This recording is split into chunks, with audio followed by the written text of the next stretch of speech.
Bienvenidos, amables televidentes, a Congreso y Sociedad, programa institucional de la Secretaría General del Senado de la República.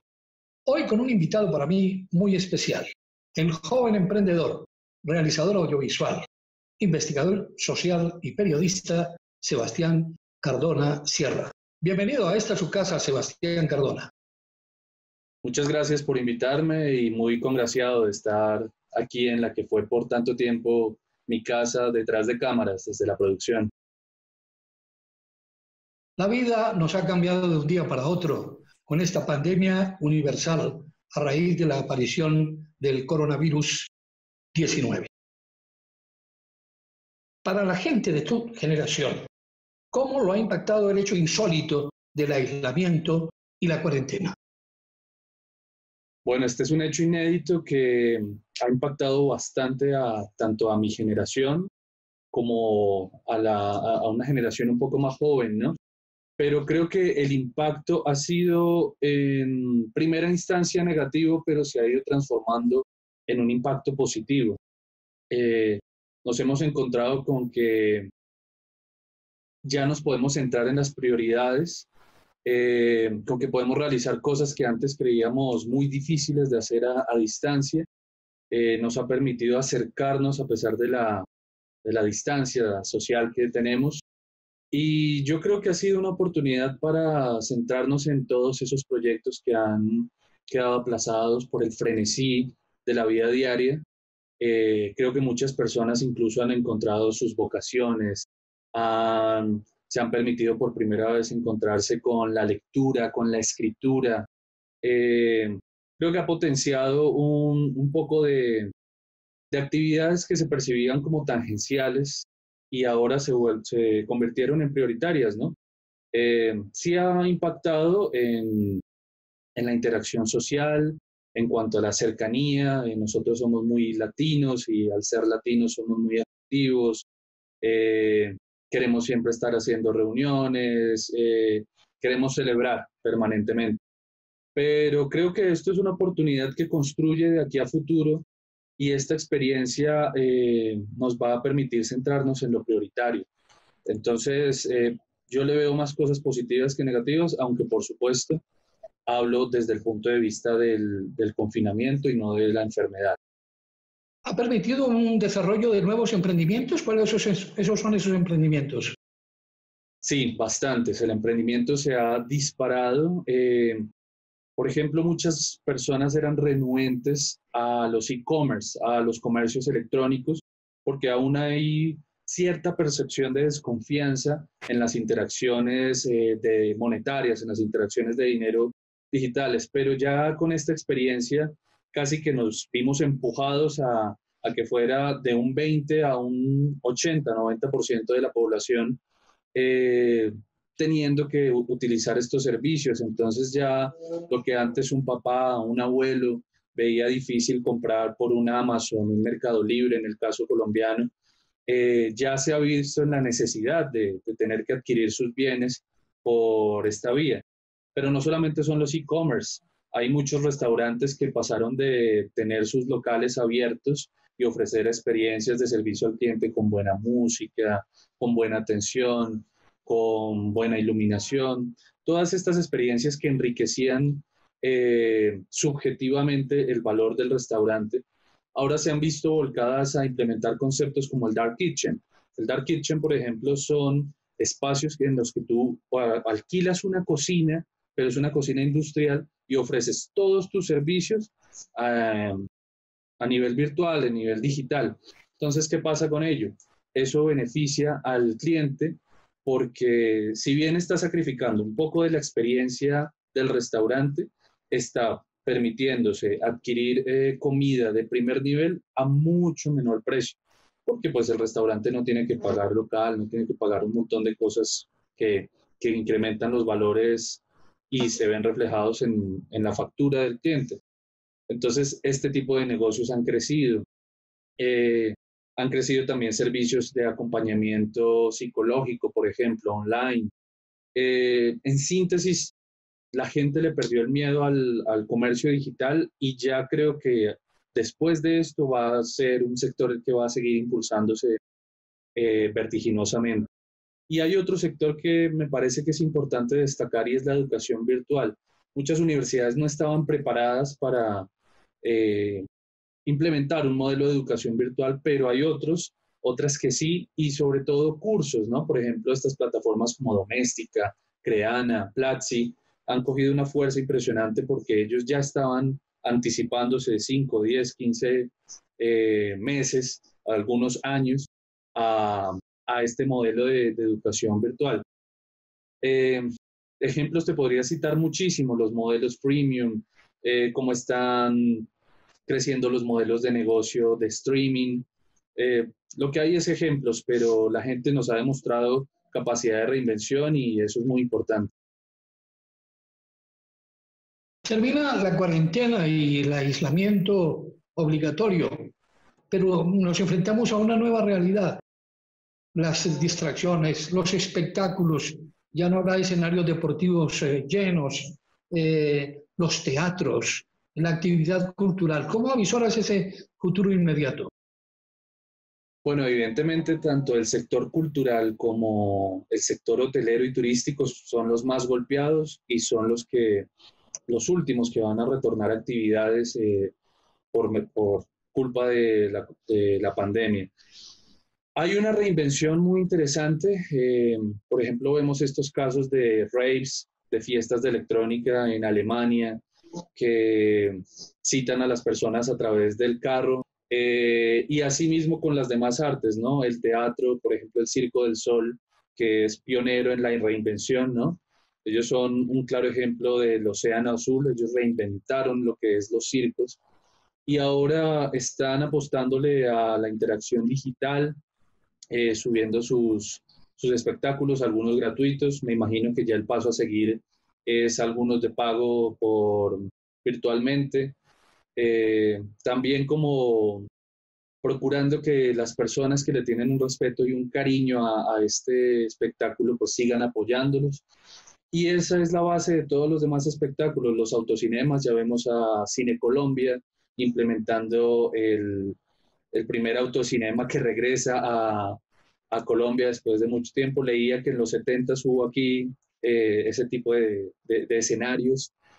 Y bueno, esas son como las clases de reinvención. Los zoológicos están como haciendo streamings por Facebook Live con sus animales para que la gente como que tenga un poco de cercanía con ellos. Pero de todas formas, no es lo mismo comparar un espectáculo en el que a un concierto podían asistir 20.000, 30.000, 40.000 personas a los que cabrían dentro de los automóviles, ¿no? Máximo cabrán unos 300, 400. Entonces, sí es un momento muy complicado, sí es un momento en el que hay que buscar qué nuevas emprendimientos, qué nuevas ideas surgen para que este sector no se vea tan afectado y lo más importante, que el gobierno tenga un apoyo permanente al sector que sin duda va a ser el más afectado. Hablando en un plano más filosófico, ¿tú crees que la actitud de la humanidad en frente a la vida cambiará? El egoísmo, la falta de solidaridad. Los más románticos dicen que el mundo va a cambiar para bien. Sí, hay unas apuestas de varios filósofos, ¿no? Hay algunos que creen que sí va a haber unos cambios, hay otros que desafortunadamente dicen que el curso de la humanidad va a seguir igual. En mi visión particular, yo creo que sí va a haber un cambio, porque de todas formas es una experiencia que por primera vez afecta a todo el mundo al mismo tiempo. El SARS-CoV-2, el coronavirus, es la primera que afecta a todo el planeta y nos hace llevar a unas reflexiones al unísono, ¿no? Unas reflexiones sociales. He visto que la preocupación por el cuidado del medio ambiente ha incrementado. Eh, Hay un problema con esto y es que la gente siempre tiene corazón para luchar contra el medio ambiente, pero no acción. Creo que por primera vez ya estamos viendo que hay acción, porque el coronavirus es solo un mensajero a comparación de la gravísima crisis que podría ser un cambio climático. Entonces creo que sí va a suscitar a la reflexión. Hemos visto muchísimas muestras de solidaridad, muchísimas muestras de apoyo. conciertos virtuales, por ejemplo, apoyando a todas estas personas que laboran en el detrás de cámaras de la realización de los eventos. Todo el tema del trapo rojo para apoyar a las personas que tienen hambre, eh, donaciones, pero creo que hay que hacerlo como algo más permanente. Incluso se habla de un salario mínimo universal, que es una propuesta muy interesante que está cobrando fuerza con todo esto de la pandemia. Entonces yo tengo fe de que la humanidad va a mejorar. Tenemos que hacer ese propósito, tenemos todos que tener conciencia de que la mejora no es que el gobierno nos dicte algo para mejorar o que porque el de allá cambió yo también, no. El cambio va en uno y así mismo se da el ejemplo para que los demás tomen acciones de cambio importantes. Informaciones, reflexiones y proyecciones en torno al coronavirus, a la pandemia universal que nos agobia con el joven emprendedor colombiano Sebastián Cardona Sierra. Vamos a algunos mensajes institucionales y ya regresamos. Hace 200 años, alcanzamos la independencia para decidir nuestro destino, nuestra identidad.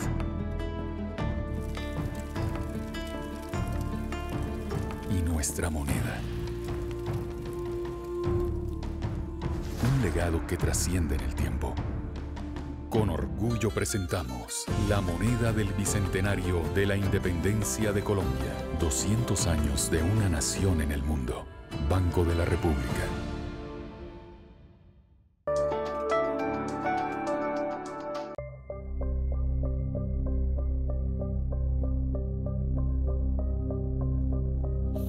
Hola, soy COVID-19, un virus agresivo y resistente. Llevo más de 1 millón de contagiados en todo el mundo solo en 4 meses. ¿Pero cómo? Fácil. Solo basta una gota de saliva, una lágrima o entrar en contacto con una superficie expuesta a mí y te contagiaré. Gracias a que algunas personas aún me subestiman, he logrado expandirme por todo el planeta. Pero ahora tengo un problema. Muchos gobiernos han decretado cuarentenas. La mayoría no salen a las calles. Y el lavado constante de manos y rostro con abundante agua y jabón están frenando mi propagación.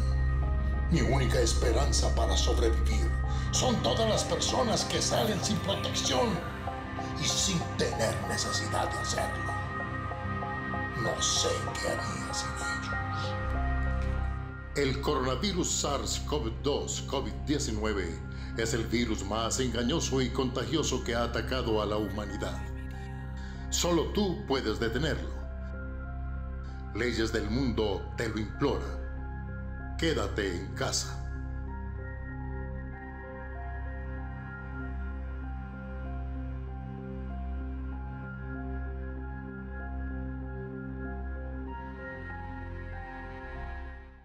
Vamos de nuevo a Congreso y Sociedad con el joven emprendedor colombiano, realizador audiovisual, investigador social y periodista Sebastián Cardona Sierra. Sebastián, se han tejido muchísimas leyendas en torno al origen real del coronavirus. A través de tus investigaciones, ¿cuál es la conclusión que tú tienes? Yo he investigado bastante sobre el tema y, por ejemplo, ya se sabe que el origen es animal. ¿Qué pasa? El origen es culpa de nosotros como humanidad. Y hablo de todos, ¿por qué? Porque cuando nosotros afectamos un ecosistema, ¿cierto? Lo que estamos haciendo es apretar los ecosistemas en los que pueden vivir diferentes especies. Entonces, cuando apretamos esos ecosistemas, lo que hacemos es permitir las interacciones de animales que se supone no deberían convivir. En este caso, por ejemplo, el origen del virus animal se cree que es de 3 posibles fuentes, o los murciélagos, o los pangolines, o las serpientes. Cuando digamos que sea el murciélago y el pangolín, por ejemplo, si estas 2 especies interactúan, ellos tienen unos cuerpos virales que no deberían coexistir, pero al coexistir facilitan que el virus aprenda, ¿cierto? Y esto hace que cuando un humano interactúe con una especie de estas que ya interactuó con la otra, se dé más fácil un proceso que se llama zoonosis, que es el salto de bacterias y virus que son nativos de ciertos animales y que se supone no deben dar el salto, pues lo dan porque hubo esa interacción previa. Eso es lo que pasó con el coronavirus.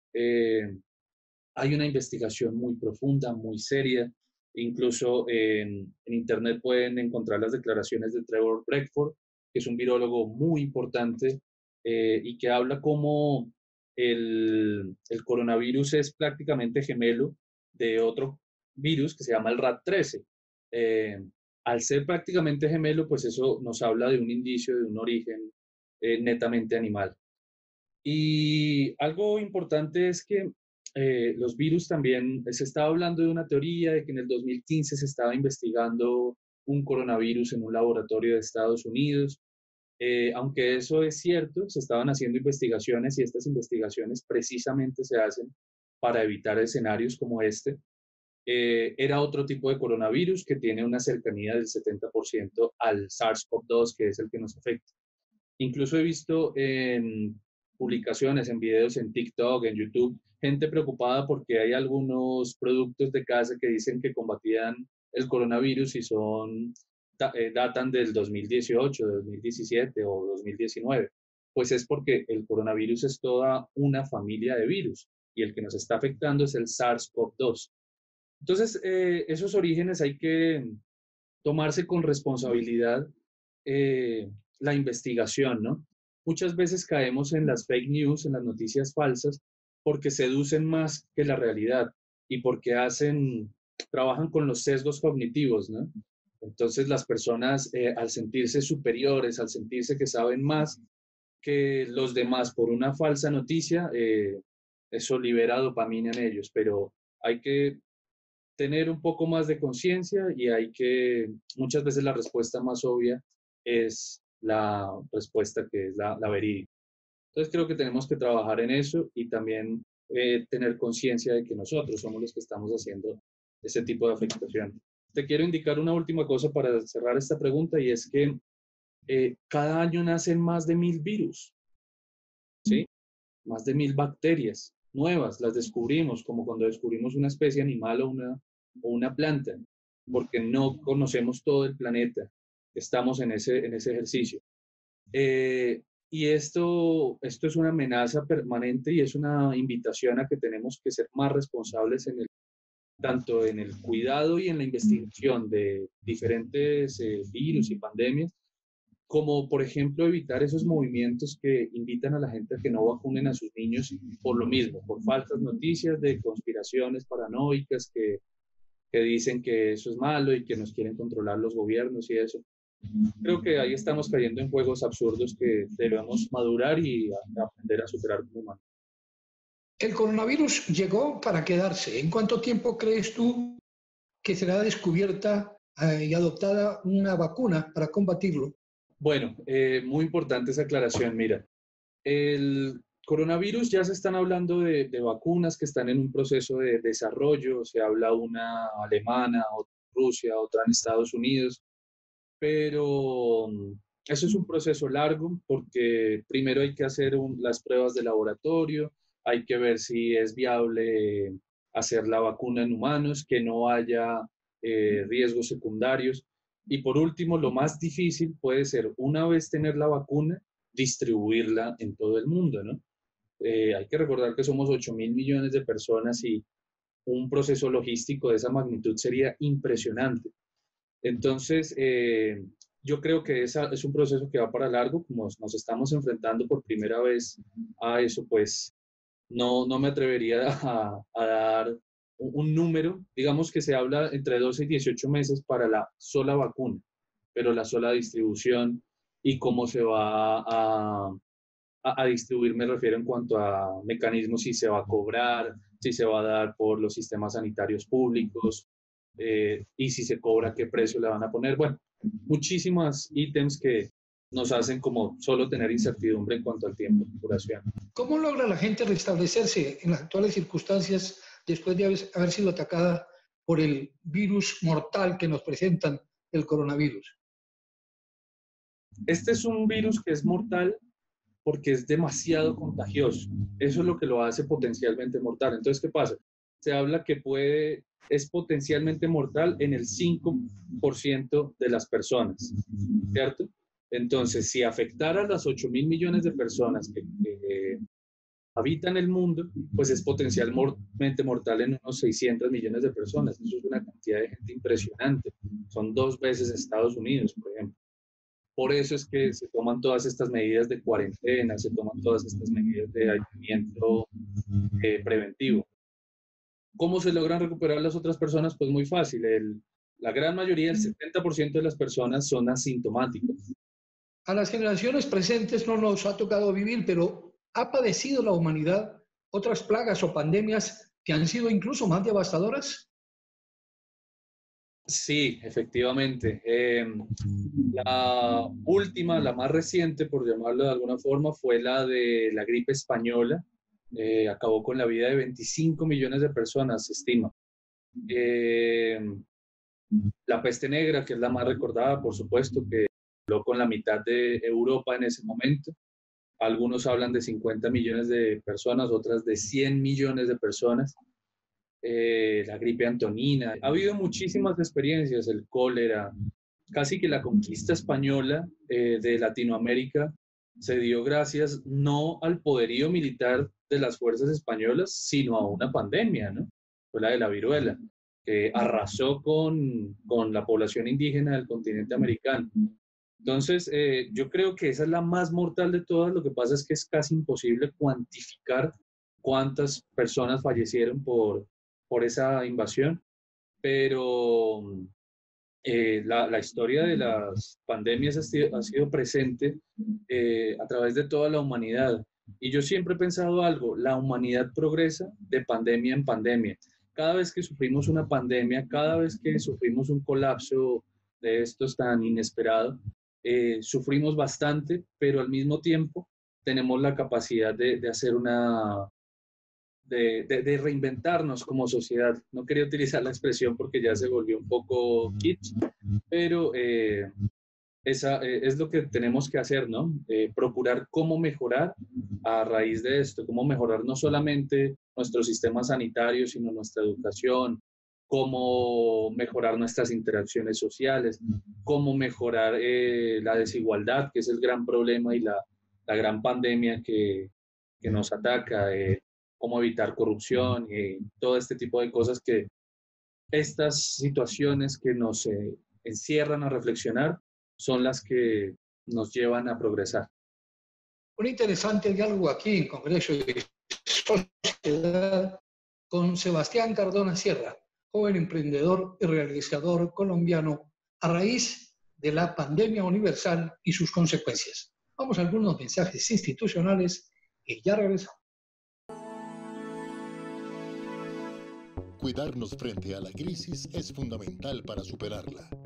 Por eso, Congreso y Sociedad te recuerda el lavado de manos frecuente y el uso de tapabocas si tienes síntomas de gripa.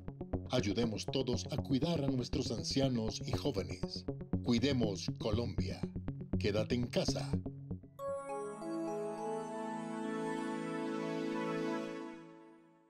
De nuevo en Congreso y Sociedad con el joven emprendedor y realizador audiovisual Sebastián Cardona Sierra.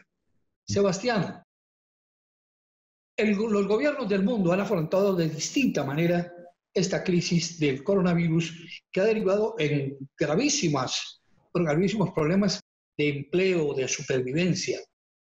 ¿Cómo has visto tú la forma como particularmente Colombia ha enfrentado, el gobierno colombiano ha enfrentado esta crisis? Bueno, primero quiero hablarte de los casos del mundo y vamos hacia los casos locales.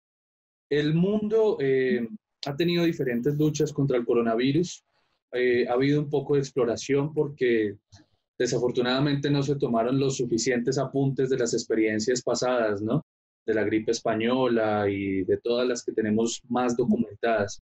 De manera que los gobiernos más eficientes del mundo han sido, por ejemplo, el de Taiwán. Taiwán es una isla que es muy pequeña y está al lado de China. Y sin embargo, a pesar de ser vecina de China, registró más o menos 400, 500 casos y 6 víctimas fatales hasta el mes pasado. ¿Por qué? ¿Cómo lograron que fuera tan poco el índice de contagio, la cantidad de personas afectadas por la enfermedad siendo un vecino de China? Muy fácil, tomaron acciones muy rápidas, cerraron inmediatamente el aeropuerto, todos los vuelos de Wuhan, por ejemplo, fueron los primeros en cerrar, y luego a los pocos días cerraron el aeropuerto, aislaron a su población. Entonces ya sabemos que el gran foco de contagio, el principal, fueron los aeropuertos. Lo segundo es que sí tuvieron algo que se intentó implementar acá y fue muy polémico, pero allá es más fácil de implementar por la cultura. Y es que resulta que a través de los celulares lo que hicieron fue hacer un seguimiento de las personas que tenían coronavirus y por medio de las aplicaciones vigilaron más fácil la cadena de contagios, ¿no? Entonces, por ejemplo, si yo hubiese tenido la enfermedad, hubiesen sabido a través de mi celular con qué personas tuve interacción por medio del GPS del celular, ¿no?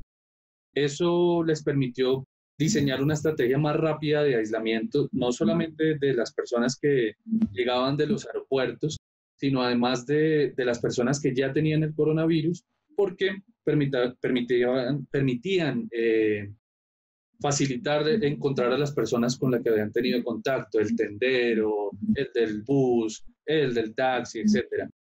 Eso es, digamos, que lo que se estaba intentando implementar aquí en Medellín y en Bogotá con unas aplicaciones que se estaban desarrollando, pero que generan polémica porque también se siente como una vulneración a los derechos de las personas. Superado, Sebastián, este difícil trance de la cuarentena y el aislamiento obligatorio, ¿cuáles son tus proyectos audiovisuales para el futuro? Bueno, qué bueno que me preguntas esto. Tengo varios proyectos audiovisuales y también otros proyectos de emprendimiento que no tienen que ver con el audiovisual, que se van a relacionar tangencialmente. Pero te quiero nombrar, por ejemplo, Arqueolombia. Arqueolombia va a ser la primera serie de arqueología colombiana. Estamos trabajando con mi equipo y tenemos ya bien cimentado una propuesta en torno a este tema. Normalmente el referente de los programas de arqueología se da con programas de Discovery o de History Channel acerca de las pirámides egipcias o de la civilización inca o azteca, pero muy poco se ha tocado el tema de la arqueología colombiana y tenemos una riqueza impresionante. Tenemos historias fascinantes, por ejemplo, todo lo que tiene que ver con la civilización que habitó lo que hoy conocemos como Ciudad Perdida, todo el tema de San Agustín y otras que no son tan conocidas, ¿no? Por ejemplo, hay unas historias, unos serios indicios de llegada de otros pobladores europeos al continente americano en nuestro territorio. Hay un museo itinerante que tuvo las Fuerzas Armadas Revolucionarias del Común, en la que se guardaron piezas de arqueología que encontraron en las selvas colombianas. Hay temas de arqueología bélica, arqueología del conflicto, arqueología submarina. Es impresionante la riqueza que tenemos en torno a eso. De manera que tenemos un montón de historias que no se han documentado y que este año estábamos trabajando con mi equipo para llevárselas a ustedes, llevárselas a los televidentes.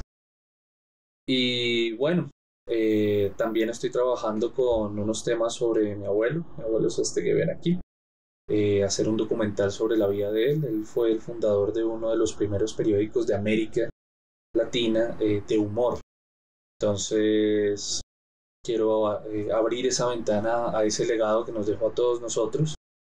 Y también estamos en una serie de cortometrajes y estoy trabajando en un e-commerce que justamente lo que ofrece es brindar estos productos de aseo personal, de higiene personal y de cuidado del medio ambiente en una sola plataforma. Se llama el e-commerce.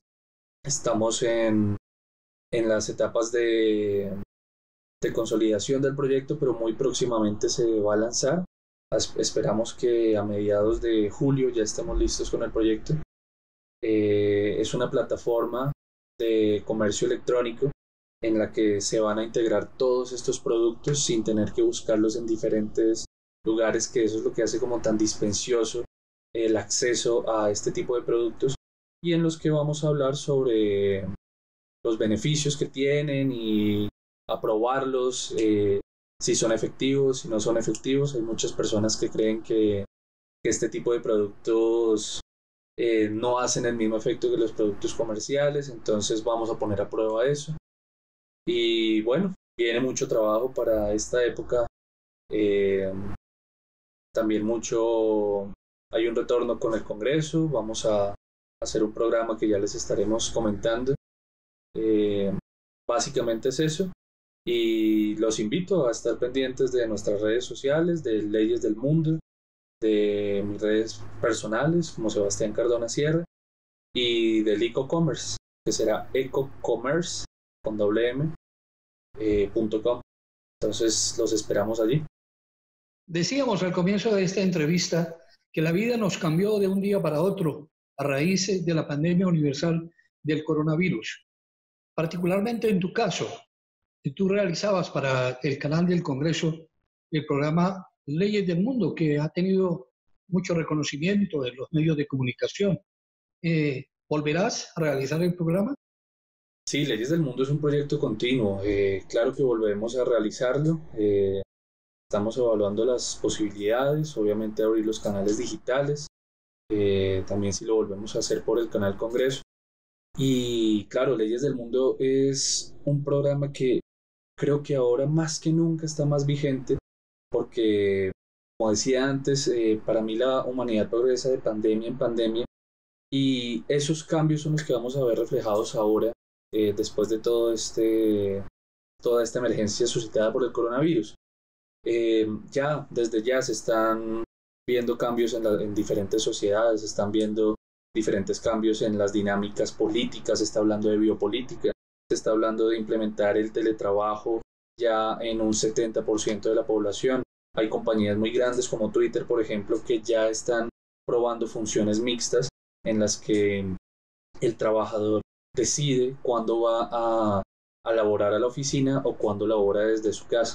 Eso permite que, si bien necesitamos trabajar e interactuar con otras personas para mejorar nuestros sistemas cognitivos y así desarrollar innovaciones y emprendimientos que ayuden a la cadena de producción, también necesitamos compartir con nuestra familia. Los espacios de ocio son sumamente importantes también, los espacios para nosotros mismos, para la lectura, para mirar cine, las artes o simplemente para desarrollar la actividad que uno quiere. Entonces, se están viendo cambios bastante interesantes. Ya hay algunos países por ejemplo, Holanda está rediseñando todas sus plantas laborales. Se están viendo cambios en diferentes países. Hay polémicas también, por ejemplo, Taiwán, con el tema de la vigilancia a través de los celulares, algo que también se ve en China. Entonces hay una preocupación por un gran hermano digital.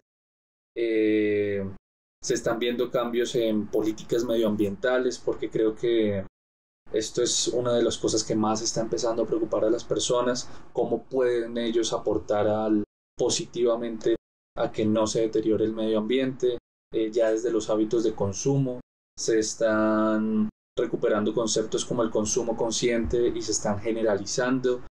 Entonces, casos es lo que hay para observar en todo el mundo, y Leyes del Mundo se dedica a eso, ¿no? A ponerle lupa a esos casos y a ver cómo se pueden implementar algunos de esos ejemplos positivos en nuestra sociedad y en la comunidad latinoamericana. Entonces, estamos trabajando fuertemente en ello para volver, y bueno, esperamos que ya les demos noticias pronto de cuándo se da el retorno de Leyes del Mundo. Particularmente en Bogotá, en las últimas semanas se ha registrado un aumento que no se esperaba en el contagio por el coronavirus. ¿A qué obedeces tú ¿A qué atribuyes tú esta circunstancia? ¿Hay alguna indisciplina social? Sí, al principio de la cuarentena evidentemente se respetaba mucho más el no salir a la calle, el no interactuar. Obviamente el tiempo hace su efecto y las gentes ponderan entre el hambre y el virus, ¿no? Y obviamente se buscan ganar el día a día. Entonces, creo que eso ha sido el principal motivo por el que las personas han vuelto a salir. Yo creo que de todas formas hay que tener mucho cuidado porque hay una falsa expectativa, hay una falsa creencia de que están bajando la intensidad del virus y nada más equivocado. Si revisamos las cifras de esta semana, ya vamos 40.000 contagiados. Cuando empezó esto, si miramos las cifras del 8 de marzo al 8 de abril y así sucesivamente, pasamos de un caso a 3.000, de 3.000 a 10.000 y ahora entre mayo y junio de 10.000 a 40.000. Lo que ha hecho es crecer exponencialmente la presencia del virus. Entonces, de todas formas, tenemos que seguir manteniendo mucho cuidado, intensificar el distanciamiento social, entender que la reactivación laboral es necesaria, pero sin salud pues no hay vida para trabajar, ¿no? Entonces hay que mantener esas distancias, hay que mantener esos protocolos, hay que llevar los implementos de bioseguridad permanentemente y creo que se deben buscar esos focos y buscar estrategias que permitan identificar más rápido a las personas que son portadoras asintomáticas para no detener totalmente la economía. Es un tema serio que hay que mirar día a día cómo se va desenvolviendo. Usted y yo esperamos que después de esta pandemia universal del coronavirus, que ha traído crisis en todos los aspectos de la vida universal, nos encontramos con una sociedad, con una nueva sociedad más solidaria y feliz. Muchas gracias por tu presencia aquí en Congreso y Sociedad. Lo dijimos a nuestro comienzo. Es muy grata esta conversación. Sebastián Cardona es mi hijo y me congratula mucho haber tenido esta interacción contigo para nuestro programa Congreso y Sociedad. Bueno, muchas gracias, padre, por tu invitación a tu programa, cual también fue mi programa en algún momento. Por último, quiero dejar a los televidentes con una frase de un filósofo muy joven. Él se llama Marcus Gabriel y él dice que sin progreso moral no hay verdadero progreso. Y creo que esta pandemia, esta cuarentena y esta invitación a encontrarse con la reflexión, con estos espacios en los que el ruido mundano del día a día se diluyó y nos permitió encontrarnos con nosotros mismos y reflexionar. Creo que esa frase es poderosa para llegar a una reflexión concreta que nos invite a hacer el cambio positivo, ¿no? Cambio que muchas veces dejamos en manos de otros y realmente viene por parte de nosotros. Entonces, bueno, muchas gracias y espero reencontrarme pronto contigo, que esta cuarentena no nos ha permitido estar en contacto, estar físicamente en el mismo espacio, pero sí cercanamente a través de los medios digitales. A ustedes, amables televidentes, los invitamos a contactarnos a través de nuestras redes sociales. Los esperamos aquí, en Congreso y Sociedad, en una próxima oportunidad.